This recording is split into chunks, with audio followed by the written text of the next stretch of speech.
Hello everyone. I'd like to discuss John Mearsheimer and the theory of offensive realism as he has applied it to the war in Ukraine.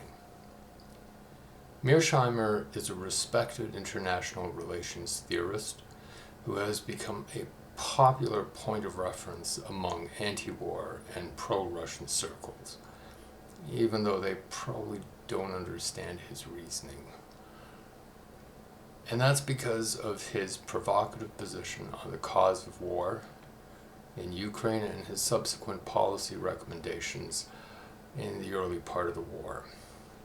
Essentially, Mearsheimer draws on his theoretical framework of offensive realism to claim that NATO expansion since the late 1990s was the overarching cause for the Russian invasion of Ukraine.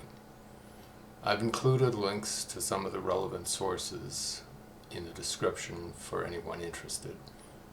This argument was first made in 2014 as an article published in the journal Foreign Affairs after Russia seized the Crimea and militarily supported the rebels in Donbass. It caused quite a stir at the time. I want to emphasize here that Mearsheimer had a point. From the beginning, NATO expansion was opposed by Russia, but it was too weak, both diplomatically and militarily, to do much about it. By the time President George W. Bush proposed NATO membership for Ukraine and Georgia in 2008, circumstances had changed, and Russia responded to what it perceived as a provocation by backing separatists in Georgia. NATO discussion of Ukraine and Georgia becoming members of the alliance more or less ended. NATO engagement with Ukraine, short of membership, continued, and in 2014, Russia acted against Ukraine. Consistent with the expectations of offensive realism, the United States had pressed to expand its hegemonic power against a weaker Russia until it reached the military limit of Russian tolerance. In the following years, NATO engagement with Ukraine continued, although there was no serious consideration of NATO membership for Ukraine. For Russia, this was still intolerable, so it invaded in 2022 in what could be described as an effort to eliminate any NATO engagement with Ukraine. For Mearsheimer, not much had changed since 2014, and the expectations of offensive realist theory remained the same. In other words, the United States persisted in trying to expand its power, and Russia had little choice except to take further military action to stop it. And so Mearsheimer repackaged and re-released the same argument after the 2022 invasion, though in my opinion it was somewhat less compelling.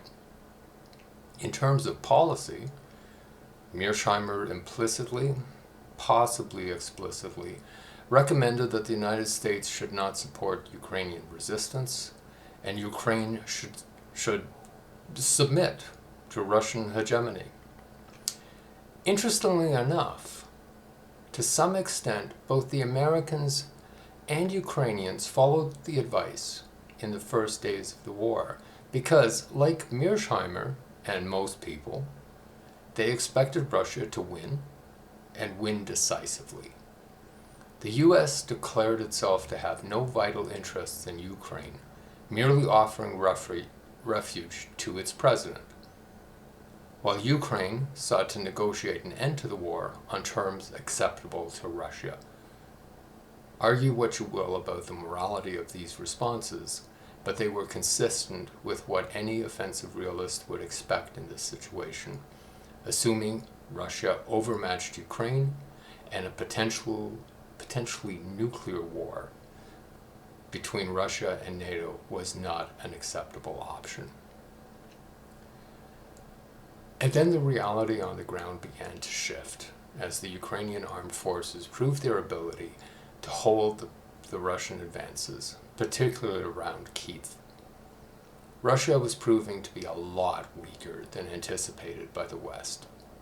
From an offensive realist perspective, this gave the United States an opportunity to once again seek to expand its power at the expense of Russia, and that is, more or less, exactly what happened. NATO began to supply light military equipment to Ukraine to assist in its war effort. Western, and particularly American, military support for Ukraine increased further as it demonstrated an ability to recover territory a few months later. By this point, for a period of time, I think you could argue there was a noticeable divergence between what Mearsheimer was still promoting as appropriate policy and what a theorist of offensive realism ought to expect. But Mearsheimer did eventually alter his expectations, and his recommendations by late fall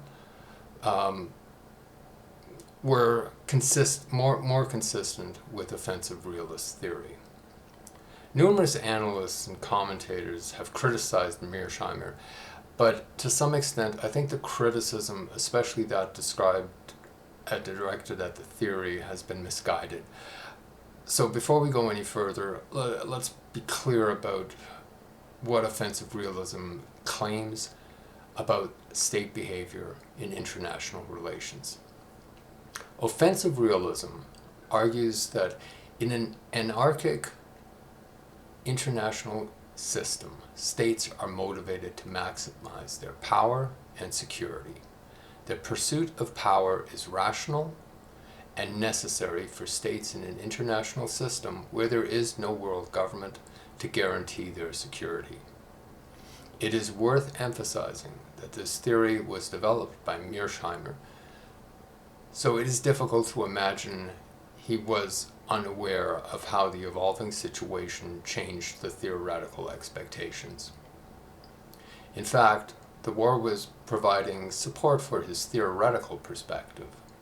By launching the war, Russia demonstrated the continuing relevance of hard power in the international system, which incidentally gave some support to the realist position in general. As the war progressed, an offensive realist could readily anticipate something close to what was actually happening. The West, and particularly the United States, was providing ever more military aid to Ukraine, expanding its power as much as possible and increasing its influence in Ukraine. The United States had already gained significantly from the Ukraine war by revitalizing its leadership of NATO and indirectly weakening Russia by supporting Ukraine. And, in accord with offensive realist expectations, it continued to seek more power.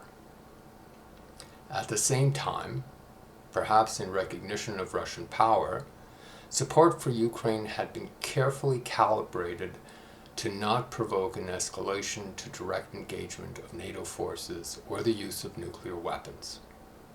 So far as I know, however, Mearsheimer has not adjusted his analysis in ways that seem completely consistent with his theory of international relations, which is somewhat surprising.